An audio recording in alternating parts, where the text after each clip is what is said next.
The first time I realized something was off was when my contractor called and said he couldn't get through my front gate. Said it was locked with a fresh padlock and a warning sign reading "Private HOA permit required." That was weird because it was my gate, my property.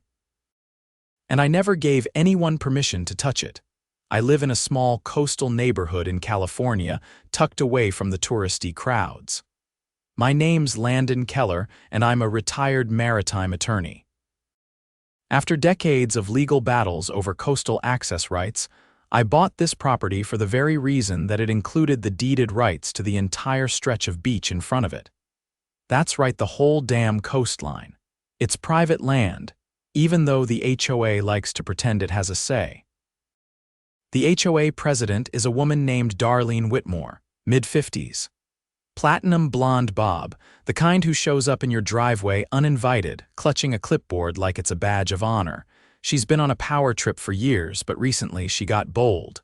Too bold.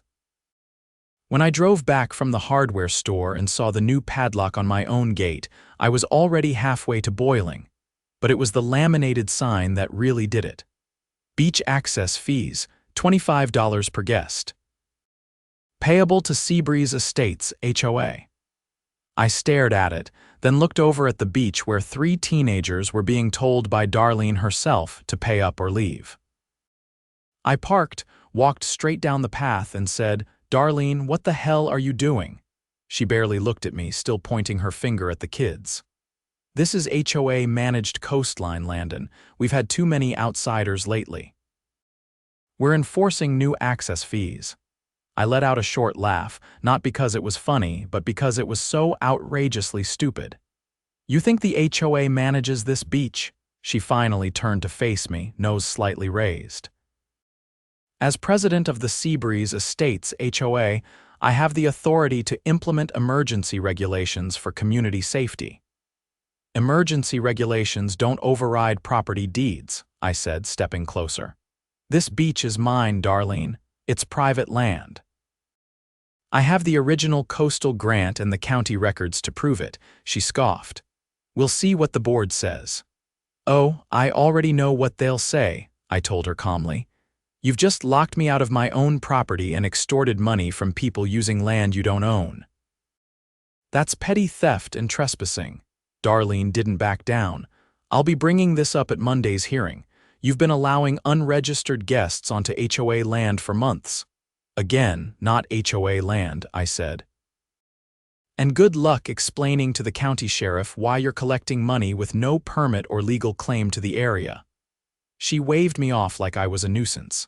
"Then call the sheriff." I did, right then and there, took out my phone and dialed. Darlene's face dropped a bit when she realized I was serious. When Deputy Rojas arrived 20 minutes later, I handed over the documents titled Deed, Land Survey, and the original 1978 coastal zoning exemption that granted my property exclusive rights to the beach and all access paths leading to it. Rojas read it carefully, then looked at Darlene. "Ma'am," he said, "did you install this lock?" "I had it installed on behalf of the HOA," she replied stiffly. "Do you or the HOA have any legal claim over this land?" She hesitated. "We manage the community perimeter." "That's not what I asked." She stayed silent. Rojas turned to me. "Mr. Keller, do you want to press charges for trespassing and property tampering?" "Not yet," I said. "But I want that lock off, right now." He nodded. "Ma'am, you'll need to remove the lock immediately, and you're not authorized to charge fees here." "That ends today." Darlene didn't say a word as she fumbled with her keys and removed the padlock. The teens she'd tried to charge were still nearby, watching everything. As she left, I heard her mutter, "This isn't over." She was right. It wasn't. Because I had a feeling this wasn't just about one lock or a few bucks. Something told me Darlene and the HOA had a bigger scheme brewing, and I wasn't about to let it slide. The next morning, I woke up to tire tracks across my driveway and a note stuck to my front door with painter's tape. Community violation. Unauthorized commercial use of property. No letterhead. Just the HOA's name typed in bold and at the bottom, Darlene's signature scrawled like a threat. I didn't even bother finishing my coffee. I grabbed the note and headed toward the HOA's so-called clubhouse, which was really just a converted garage at the end of Coralview Lane. I figured if Darlene wanted to play games, she could do it face to face. The garage door was open halfway, revealing a folding table covered in binders and 3 board members hunched over a laptop. Darlene was dictating something, her hand waving dramatically as if she were orchestrating a courtroom drama. "Your clubhouse is on city land," I said as I stepped under the door, raising the violation notice. "So technically, this setup is the only commercial use happening illegally in this neighborhood?" Darlene didn't even flinch. "You're not allowed in here without an appointment. This isn't a therapy office. I got this taped to my front door this morning." She took off her glasses slowly. "We've received multiple complaints that you're running a private business charging people to use the beach." I tilted my head. "That's rich, coming from someone who tried to charge teenagers $25 to walk on sand." "The board is investigating," said a man in a salmon-colored golf shirt. I think his name was Greg. He avoided eye contact, fiddling with a pen. "You don't have the authority to investigate private property," I said. "And unless someone's got a warrant or a court order, this little witch hunt ends now." Darlene stepped around the table. "You think you're untouchable because you've got an old deed and a law degree. But this community has structure, guidelines that don't supersede county zoning or property rights. That beach is part of Seabreeze identity," she said, voice rising. "It brings in homebuyers, it's our image. You think you can just close it off and treat it like your backyard? You'd be amazed what the county lets me do with land I actually own." She narrowed her eyes, but I could see something else behind the glare, panic, not just anger, something deeper. Like she'd already pushed too far and knew it. I turned to leave but glanced back. "By the way, I'm pulling the security footage from my driveway. If I find out who parked on my property last night, I'll be pressing charges for trespassing. Just a heads up." That afternoon, I drove to the county recorder's office to pull every document related to Seabreeze Estates. I wasn't just looking for ammunition, I wanted to know how deep this went. If they were issuing fake violations and collecting unauthorized fees, there had to be a paper trail. I found something better. A zoning map from 1981 showing that the beach and access road were explicitly excluded from HOA management boundaries. Not just omitted, excluded.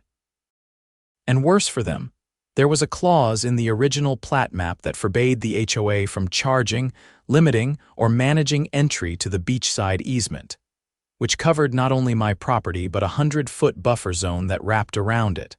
I made 5 certified copies. When I returned home, a black SUV with tinted windows was parked across the street, engine running, no plates. I walked right up to it and knocked on the driver's window. The man inside didn't roll it down, didn't even blink, just drove off. That night, I called my friend Delia, who worked as an investigator for the state attorney's office.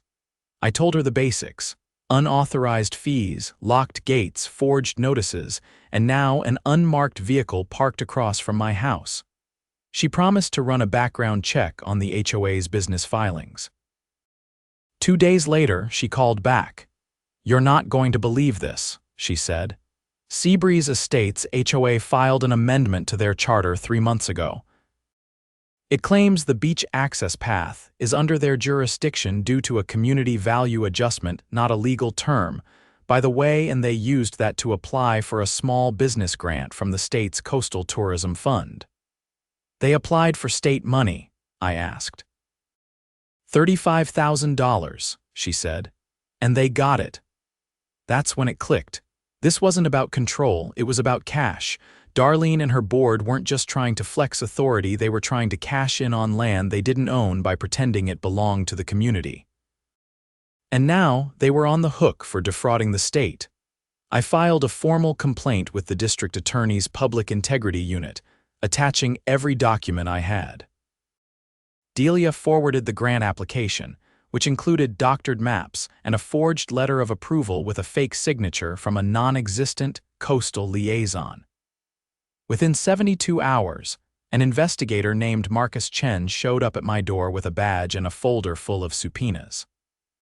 "I need to know everything," he said as I walked him inside.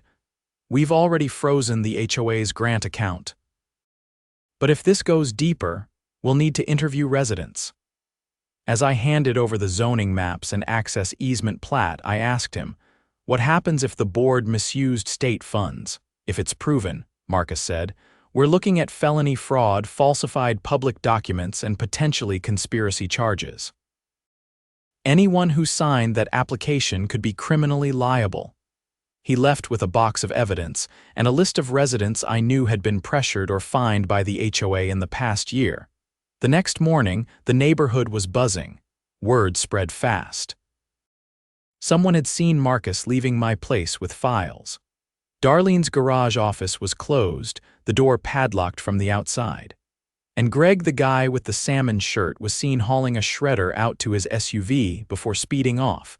I hosted a private meeting at my house with 10 longtime residents. Most had been hit with bogus citations, forced to pay fees for repainting mailboxes, trimming hedges, or using the community pool during non-designated hours. Some had receipts. Others had been too afraid to push back. One woman, Teresa, showed me a letter Darlene sent her last month demanding a community property tax adjustment fee of $700 completely fabricated. Another resident, Jorge, had surveillance footage of HOA board members walking onto his side yard and photographing his garden beds at night. I handed everything to Marcus. By the end of the week, subpoenas were served to every board member. Darlene was the last to be visited. She wasn't home, but her Mercedes was towed from the street after DMV found it registered under the HOA's name, not hers bought using part of the grant money. That Sunday, I walked down to the beach with a small group of neighbors. We set up chairs, opened a cooler, and watched the tide roll in. No signs, no locks, no clipboard-toting tyrants, just the sound of waves and a community finally realizing they didn't have to be afraid. And as the sun dipped low over the horizon, a young couple walked up the path, hesitating like they expected someone to yell at them. "Don't worry," I told them. "You're welcome here. This is exactly where you belong." 2 weeks after the subpoenas dropped, the neighborhood looked different. Not physically same trimmed hedges, same pastel stucco homes, but the energy had shifted. People strolled through the streets without glancing over their shoulders, without checking their mailboxes, afraid of another fine. Even the air felt lighter, like the tension had finally thinned. I had spent the past few days cataloging files, organizing testimonies, and forwarding everything to Marcus from the DA's Public Integrity Unit. My living room had become an unofficial war room. Maps, affidavits, and old HOA newsletters covered the table. Each document pointed to one thing: this wasn't just a power trip, it was a coordinated scheme. That morning, I received a call from Detective Aaron Halstead with the Financial Crimes Division. Calm voice, clipped sentences. She'd been looped in after the DA began cross-referencing the HOA's grant application with state disbursement records. Turns out the $35,000 wasn't the only pot of money Seabreeze Estates had dipped into. "We've traced 3 separate disbursements under different names," she said. "All tied to your HOA's tax ID, 2 from the state's Environmental Beautification Fund, 1 from the Federal Coastal Resilience Initiative." "That's federal money," I said. "Exactly, which means we're involving the U.S. Attorney's Office." I leaned back in my chair, absorbing that. "So what's the total?" "Just under $112,000, she said. "All received over the past 8 months. We believe they used falsified community impact statements and doctored photos to secure the grants. One of the applications even listed a non-existent marine biology partnership." "And let me guess," I said, "they reported my beach as part of their conservation zone." Bingo. By noon, 4 unmarked vehicles rolled into the neighborhood. Agents in windbreakers stepped out, fanning across the cul-de-sacs like a synchronized sweep. One headed straight for Darlene's house. Another knocked on Greg's door. A third parked in front of the clubhouse garage. I stayed on my porch, coffee in hand, watching it unfold. The agents didn't make a scene, no sirens, no shouting, just quiet authority. But the message was loud enough. Residents peeked from behind curtains. One man dropped his rake and stood frozen in his yard. A teenager filming from his phone whispered, "No way." An hour later, Darlene was escorted out in a navy tracksuit and oversized sunglasses, expression blank, wrists cinched behind her. Greg followed soon after, still wearing that same salmon golf shirt from the HOA's last meeting. His face was pale, jaw slack. That evening, Detective Halstead called again. "We've got enough to indict all 5 board members: wire fraud, misuse of public funds, false statements, conspiracy, and we may uncover more. They'll be prosecuted federally. Some charges, yes," she said. "But we're coordinating with county prosecutors too. The local violations, like your property being tampered with, are being handled separately." I hesitated. "What about the residents who were fined illegally?" "People who paid hundreds for fake violations. We'll be recommending restitution," she said. "But you may want to consider a civil suit. Class action could be effective here." I didn't respond right away. I was already thinking about the neighbor's Teresa, Jorge, the single dad who'd been fined for excessive toy storage on his front porch. This wasn't just about me anymore. The next morning, I printed out flyers and walked door to door, not to stir panic, just to inform. Community Legal Assembly, the flyer read. Saturday, 4 p.m., hosted at Keller Residence. Open to all Seabreeze Estates residents impacted by HOA actions. By Friday, word had spread. People I'd never spoken to before waved at me from their yards. One man, a retired mechanic named Vince, walked over and handed me a flash drive. "I've got audio recordings," he said. "Board meetings from last fall." They didn't know I was mic'd. Anything useful? Depends how you feel about them, admitting they fabricated landscaping fees to keep the riffraff out. Saturday arrived with a strange kind of energy. The meeting started with folding chairs, lemonade, and cautious voices. But once the stories started flowing, caution turned into fire. A widowed school counselor had been threatened with foreclosure over a $500 emergency irrigation levy. A family who fostered dogs had been told to remove a wheelchair ramp because it violated elevation uniformity. A carpenter was fined for repainting his porch in a shade of gray, too urban. I introduced them to attorney Kendra Ng, a colleague from my maritime law days who now specialized in property rights and HOA abuse. She'd driven in from Sacramento, intrigued by the case and ready to help. "I've worked on cases involving displacement, zoning fraud, and HOA embezzlement," she said to the group. "But I've never seen anything this coordinated across state and federal lines." Jorge asked her, "Can we get our money back? If we file as a collective," she said, "we can pursue damages. Real ones. Not just the fees you paid, but the costs of stress, lost property value, emotional distress. We'll go after everything." People started signing her intake forms like they were signing a Declaration of Independence. After the meeting, Kendra pulled me aside. "They're scared, but they're ready. Darlene and her cronies wanted people to feel isolated," I said. "We're showing them they're not," she nodded. "You ever think about running for the new board?" I thought the HOA would collapse. It won't. It'll restructure, and someone's going to have to lead it. I didn't answer then. I just looked out to the ocean, waves catching the sun in long golden lines. The next week, the county held a public forum on HOA accountability. The auditorium was packed. Residents from other neighborhoods came too, sharing their stories. A small business owner described being fined $300 for hanging a pride flag. An elderly couple had been told to remove solar panels because they altered the street view aesthetic. When the microphone came to me, I kept it simple. "They locked my gate," I said. "Charged strangers to walk on my beach. Lied to the government. Lied to you. But they didn't count on one thing: that we'd talk to each other, that we'd share notes, that we'd fight back. Applause erupted loud, unrestrained, rising like a wave. After the forum, the county commissioner approached. "We're drafting new legislation," she said, "stripping HOAs of certain enforcement powers and requiring annual audits for any that collect fees over $20,000 a year." "About time," I said. Back home, I found a letter in my mailbox. Not a fine, not a threat. A handwritten note from a teenage girl who'd been one of the first kids Darlene tried to charge that day. "Thanks for standing up for us," it read. "I never thought grown-ups would care." I folded the letter and placed it in my desk drawer, next to the deed and the original coastal exemption. Proof that truth still had a place in this world. That no matter how loud the clipboard tyrants shouted, justice could still speak louder.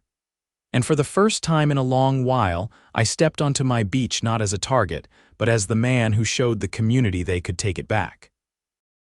The Friday after the indictments, I received an envelope with no return address. Inside was a single sheet of paper, a copy of an internal HOA memo marked confidential, dated 6 months earlier. At the top in bold were the words, "Phase Roman II Coastal Monetization Strategy." I read it twice. The memo outlined a plan to reclassify the beach and surrounding parcels as a shared amenity to justify quarterly assessments, followed by a long-term goal to lease access rights to a third-party hospitality vendor. In plain English, they were planning to sell access to my land to a private resort company. I scanned the bottom 2 signatures, Darlene Whitmore and someone named Landon Pierce, the former treasurer. This wasn't just fraud. This was attempted theft of private land on a commercial scale. I forwarded a scan of the memo to Detective Halstead and attached a note. "Looks like this rabbit hole goes deeper," she called within the hour. "We've been looking for a smoking gun," she said. "This is it." If they moved forward with monetizing land outside their jurisdiction, that's attempted land conversion. That's a felony. "Where's Landon Pierce now?" I asked. "According to his subpoena, he left the state last week, but we're issuing a bench warrant." "He won't get far." That evening, I met Kendra at the county records office. She tracked down a set of transaction logs from the HOA's operating account records they never expected any homeowner to see. One entry stood out.